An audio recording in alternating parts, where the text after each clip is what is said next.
Welcome to the cast. I am here with my co-author and the chairman of ExoDexa, Nolan Bushnell, who needs very little introduction to most of you, I'm sure.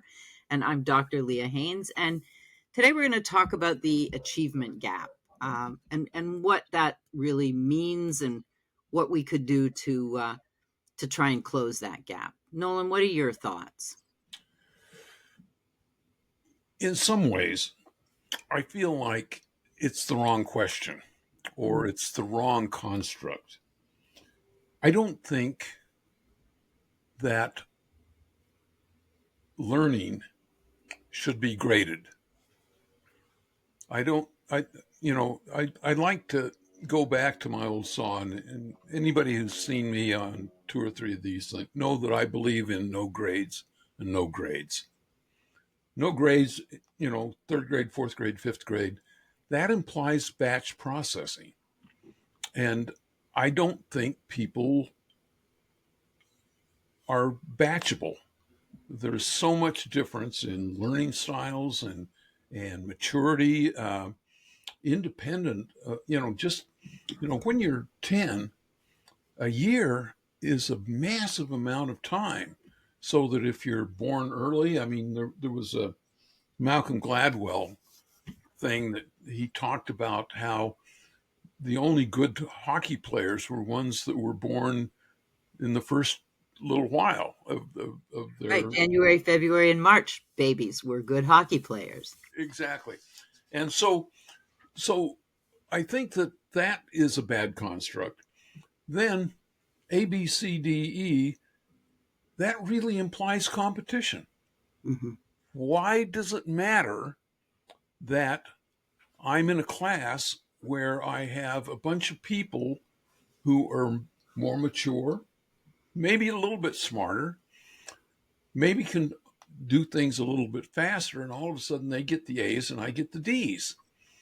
When in fact, what we really want to do is be better than ourselves. Be better today than yesterday.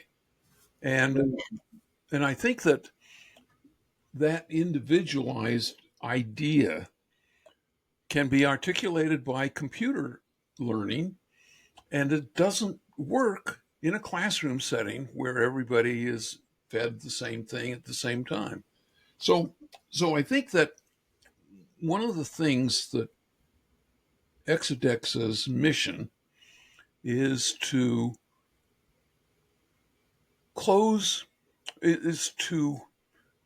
let students be the best of themselves, and take the skills that they have and amplify them. And I think that AI is going to allow us to tutor kids cheaply, so that instead of kids who, let's face it, if you have rich parents, you as a kid have an advantage. Yes. And the more we can say that no matter what your circumstances are, you have resources to make you a very, very capable person. Mm-hmm. And I think that should be the goal. And, who says, there's a lot of studies going on right now that not going to college and being a plumber gives you a happier, wealthier life than $100,000 worth of student debt and a degree in,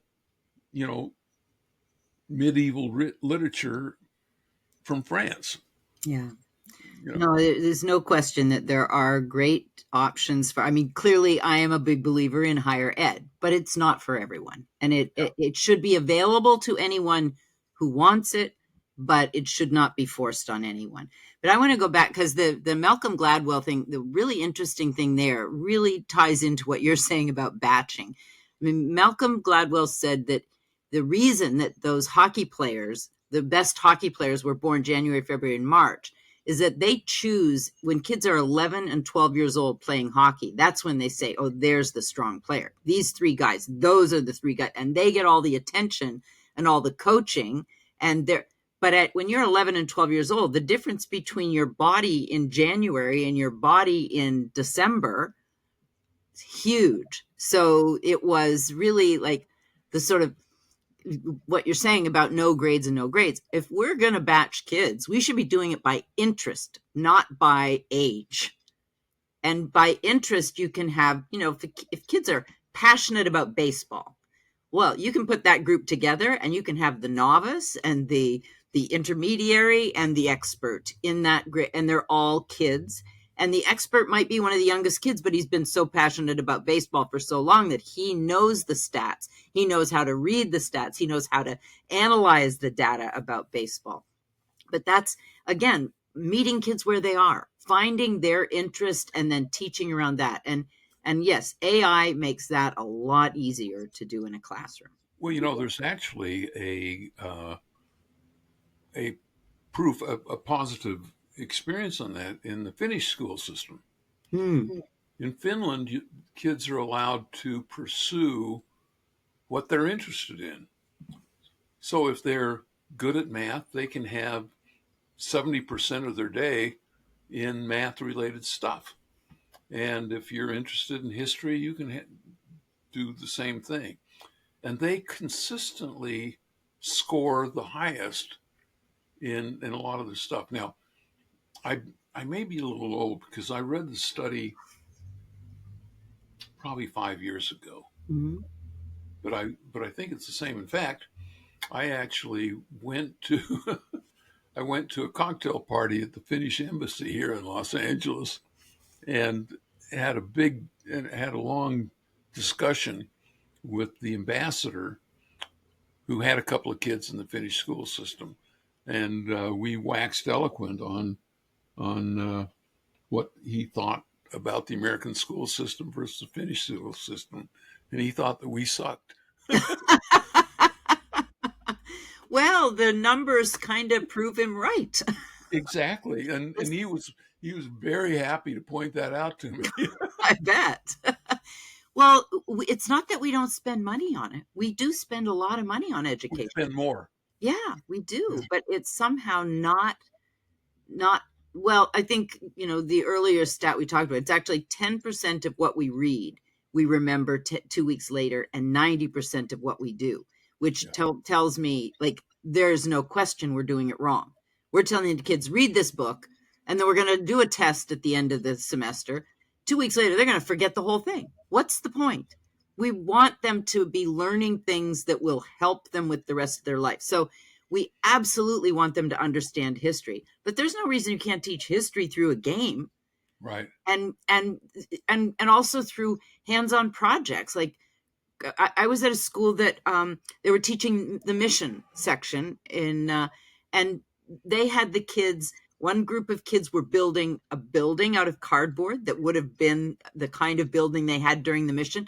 Another group of kids were sewing costumes so that they had a little fashion show of mission style clothing. And those kids are going to remember that for the rest of their lives. Yeah.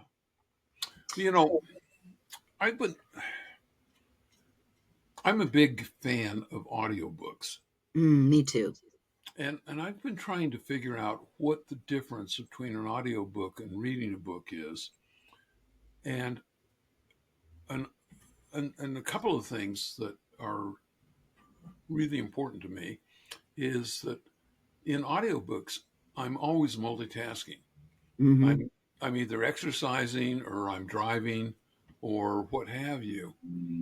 And it's interesting. Sometimes I can link what I was doing with what I was hearing or listening. Yes. And there's one of my favorite science fiction authors is a Neil Stephenson. And he has a book called The Diamond Age that really talks about education. It's so really, really prescient. Yes. Way ahead of its time. Science fiction, I suppose. Right. punctuates that.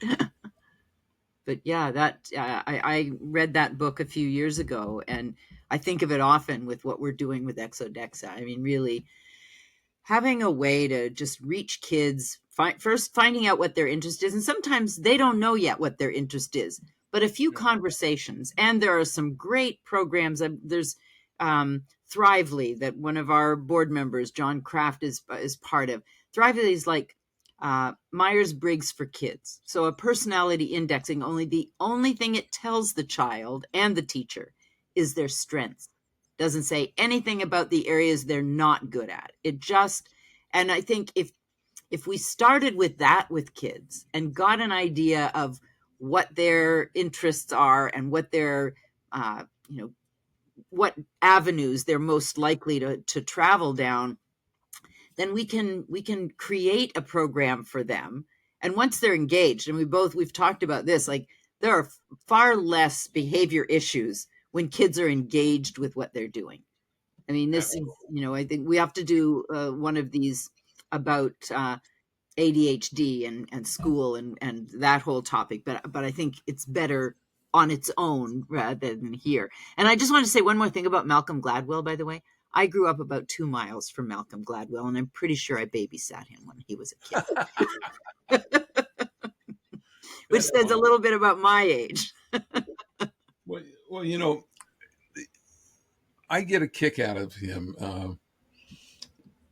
I don't know. He's just one of the. I feel like the stuff he's interested in, I'm interested in.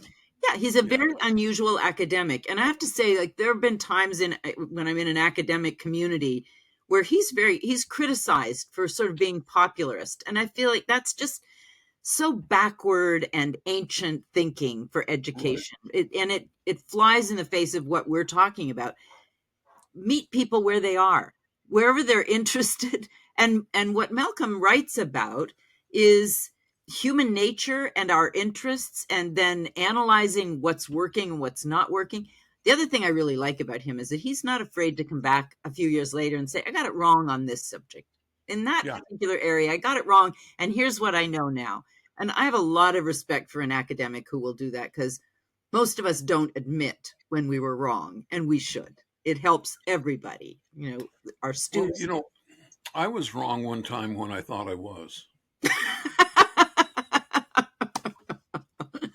Nolan, I have more fun talking to you than anybody on the planet. I I've got all these little things that I don't know why my brain attaches to humorous concepts. Well, I was at a conference in San Diego, the ASU GSV conference, and I did have a chance to quote you, and I did tell them that you were the source of the quote. But we were talking about education and what it's competing with these days in terms of children's time and mind. And I said, Nolan likes to say that when he was in school, there were, you could either watch the river flow or the corn grow, and that was about it, or go to school. Now there are just so many options for kids. So trying to capture them and keep them engaged is a tougher job, and we are up for it. I Yeah, think we should say goodbye to folks now, Nolan, and come back again with another topic. let's do that. All right. Thanks for coming, and I got to remind you, buy the book. Oh, I got the front up, you got the back. buy the book. Thanks for joining us. Bye for now.